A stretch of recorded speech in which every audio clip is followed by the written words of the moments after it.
Module 2, the intersection of workforce and transportation planning. Transportation planning discussions occur in many venues. They take place between transportation providers and community leaders who recognize a need for additional transportation services. They arise among community groups dedicated to increasing transportation options through better coordination of existing resources. And they happen on a more regular basis within formal transportation planning bodies. WIBs can contribute their workforce data, perspectives, and leadership in convening and joining discussions at all of these levels. We'll first look at the formal transportation planning processes. There are many parallels to planning workforce development and transportation systems. Both workforce development and transportation programs receive funding that originates at the federal level. The flow of funds, for the most part, is similar. Transportation appropriations for rural and smaller metropolitan areas are funneled through state agencies. One difference is that, for transportation, funding for large metropolitan areas goes directly to a designated local agency. Also, all federal transportation funds require matching dollars, which come primarily from state or local resources. Both transportation and workforce development are funded through a formula based on population, with specialized programs that take into account certain types of populations in their formulas. Both follow planning processes laid out in federal law that require public participation. Within the legislative priorities, each local area has flexibility to design policies and services that respond most closely to local needs. So, who is responsible for planning transportation services? In urbanized areas with populations greater than 50,000, the transportation planning process is carried out by metropolitan planning organizations, also known as MPOs. The MPO has lead responsibility for developing plans and allocating funding for both highway and transit projects. Members of an MPO include public officials, transportation providers and planners, and a representation of local transit users. There are more than 300 MPOs across the country. Learn more about MPOs, and if you are located in an urban area, find your local MPO through the links provided with this training. MPOs are required to coordinate their planning with the planning processes of other federal programs, such as the Workforce Investment Act, Older Americans Act, and Housing and Urban Development. Similar coordination is encouraged for workforce boards under the Workforce Investment Act. For non-urbanized areas, transportation planning and funding take a different route. State departments of transportation, known as DOTs, have responsibility for transportation planning in non-urbanized areas with a population of 50,000 or less.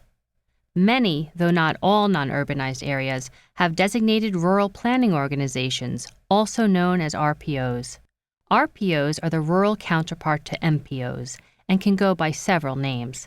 They are typically connected to an area's economic development or regional planning infrastructures. RPOs and rural planners and local governments provide valuable research and input into transportation decisions. To learn if there is an RPO serving your region, a good place to start is by using the links provided with this training. The statewide transportation planning process includes both urban and rural areas. State plans must incorporate the plans for urbanized areas developed by MPOs, as well as address transportation priorities in all the non-urbanized areas of the state. State plans have public participation requirements and must be developed in consultation with local officials. This public involvement process is intended to include low-income populations such as those served by workforce development agencies. What types of transportation plans emerge from these processes? Both state DOTs and MPOs are required to submit two types of plans to continue to receive federal transportation funds.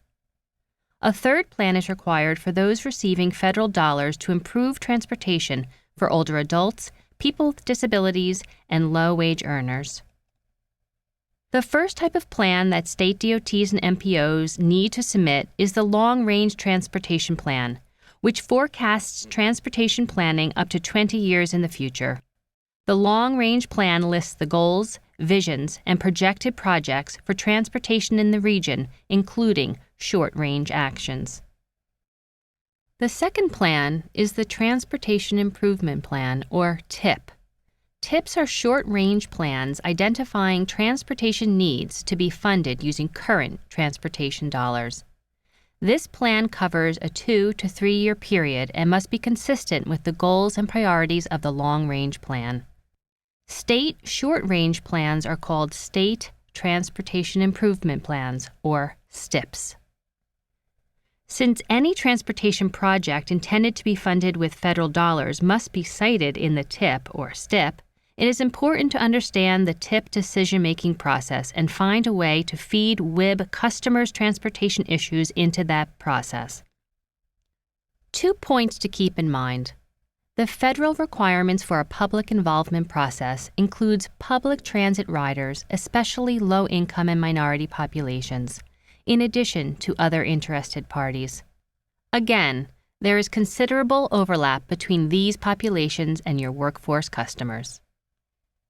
When considering transportation projects, decision-makers must consider social, economic, and environmental factors. Here again, WIBs can make valuable contributions. A third type of plan is the Coordinated Public Transit Human Services Transportation Plan. This plan promotes the coordination of transportation resources among various human service, public, and workforce development agencies that receive those resources through their programs to better serve older adults, people with disabilities, and low-wage earners and job seekers. Developing these plans is an important opportunity for WIBs to engage with transportation planning.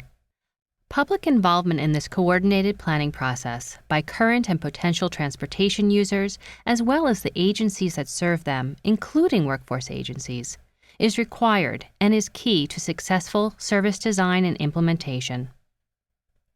These coordinated plans are updated every few years, and it is not too late for you to involve your WIB in these plan updates if you haven't already.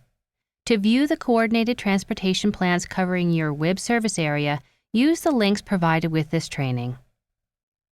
Sometimes informal discussions, such as meetings between WIB members and local transportation providers, can lead to immediate solutions for job-related mobility issues.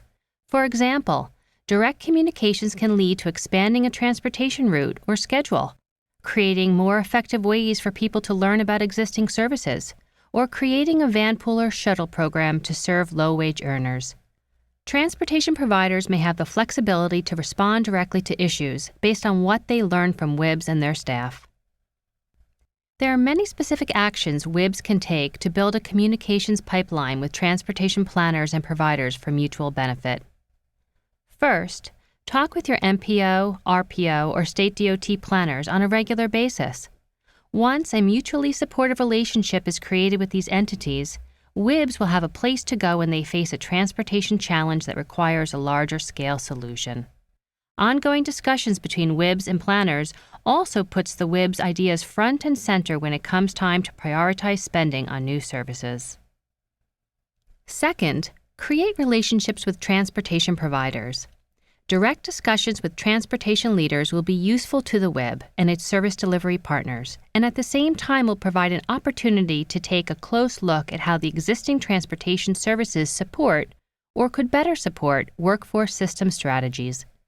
Begin with the transit provider, but don't forget to include other types of providers, such as transportation management associations, van pool providers, rideshare matching agencies, and shuttle companies. A one-stop venue for contacting many of these is through coordinated transportation planning groups. Third, convene or lead a summit or working group on employment transportation. This can be in response to an identified project or in the broader context of increasing worker mobility. This is also an opportunity to engage colleagues from related sectors, such as community colleges, business organizations, and economic development organizations that are equally impacted by transportation options. This would bring them into the planning process. Fourth, explore what type of data could be useful for your WIB to receive from the local transportation planning body. For example, planners have access to geographic location data that could potentially be used to match job seekers with jobs near their home or on their local transit routes. Begin to build these relationships with transportation planners and providers through the following exercises. Exercise 1. If you have not already established a relationship with your local transportation planner, Exercise 1 is your opportunity to do so.